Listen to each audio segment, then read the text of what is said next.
As we continue with our work design and organizations, and we're looking at the job characteristics theory or the job characteristic model, right, we move down here to the second half of the slide and we see these motivational properties of task. So as we identify different tasks in the job, as we're designing this job, we can actually design some level of motivation into the job. That's the goal anyway. So let's take a look. So in the job characteristics model, right, we have these 5 core dimensions: skill, variety, task identity, and so forth, right? Let's take a look at those. So skill variety, just what you would think, right? A job is more meaningful if I have skill variety, if I do different things, right? We talked about job enrichment and job enlargement, right? Job enlargement is I do more of the same stuff. I'm a cook, and I don't just cook at the grill, but I bake also, right? Job enlargement is I'm the cook, but I also help set the menu, particularly on the specials, right? The daily specials, right? So that's skill variety. I do more of the same stuff, and I do more different stuff, right? That's seen as a motivator for, again, most people. Some people don't care for that, right? Task identity. I get to identify with the task. Often that comes from seeing the task from the beginning to the end. So if I'm working for a car assembly line, I mentioned earlier, if I'm the guy who puts the side mirrors onto the driver's doors, maybe I have some task identity, maybe I don't. Let's say it's even more so. I'm the person who does the push-pull cable inside the side mirror, so when the driver sits there and moves that little joystick around, the mirror moves around. They can adjust their mirrors remotely, right?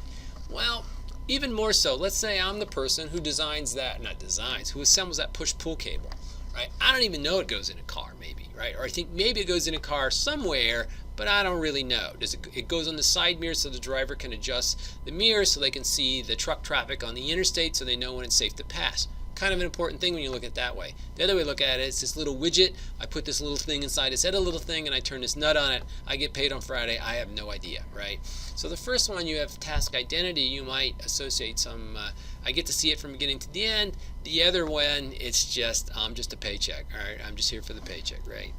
So in the first scenario I described, he realizes the importance of this cable working right. That's also task significance. My task is important.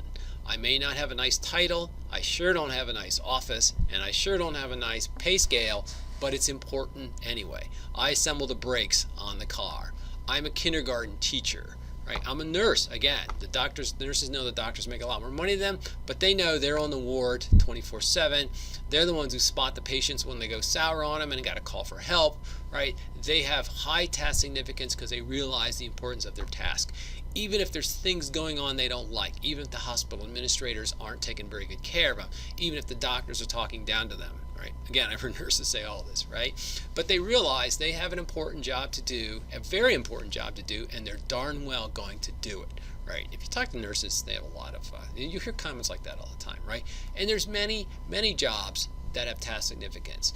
Why would they pay a person to do a job that's not important, right? Now, you can say they could easily replace them with somebody else, and that may or may not be true, right? But generally, every task has some significance. And the more you can make that obvious to the employee, the better, right? So for instance, when I used to make cell phones, when I was in industry, we were making cell phones. We were redesigning, back then, the cell phone, these are analog, the early pocket phones, they were costing us around $130 a phone, right? And people had them, but they were expensive, and not everybody had them, and certainly kids didn't have them, and often businesses would buy them for their sales force and things like that, but they were not a common thing yet, right? So our company was on a big effort to design the $99 phone, and we talked about the $99 phone all the time, right? And I was talking to my employees about what we can do to help make the $99 phone, and I tried to put some task significance in the effort. I said, look, we're not here to make a $99 phone just so the company can make money or more money. Although that's good, I have nothing wrong with that. The company makes money, stock goes up.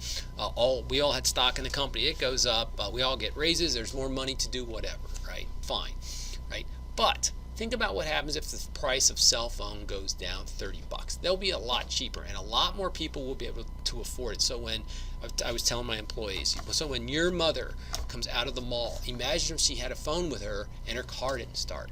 She doesn't have to go across the mall in the dark or the mall parking lot by herself. She can sit in her car and she can call AAA, or she can call somebody, a friend, a relative, and they can come get her and they can get the car towed, all that kind of stuff. When you're broken down alongside the road, when you're waiting to be picked up and your ride's not there, right, you'll be able to call. So people will be safer when there's phones around. Life will be more convenient. Life will be better.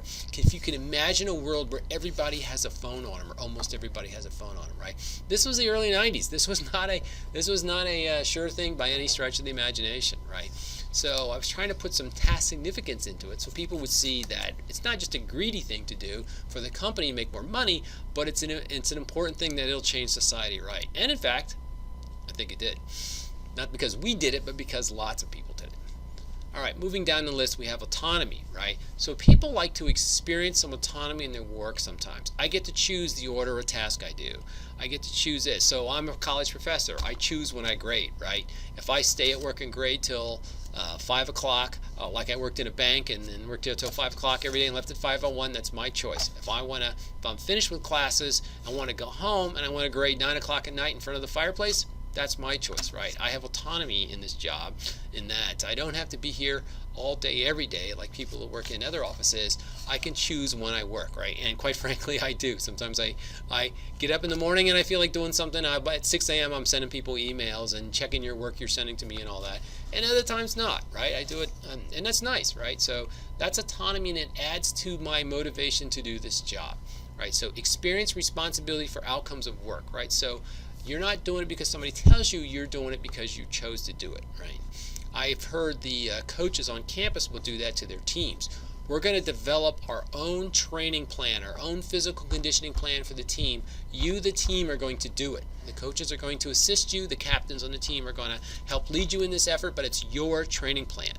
So they experience this responsibility for the outcome. So they feel more motivated to do the physical training. Running miles through the woods, no fun. Running up and down the stairs in a stadium to get in shape, no fun. Doing lots and lots of weight training and all that, not. Okay, maybe that's more fun for some of the athletes. I don't know, right? But the more they do their own planning, the better morale they have about it, right? And then feedback, knowledge of results. So I did something, and then I realized I got some feedback that said it was good. It did a good job.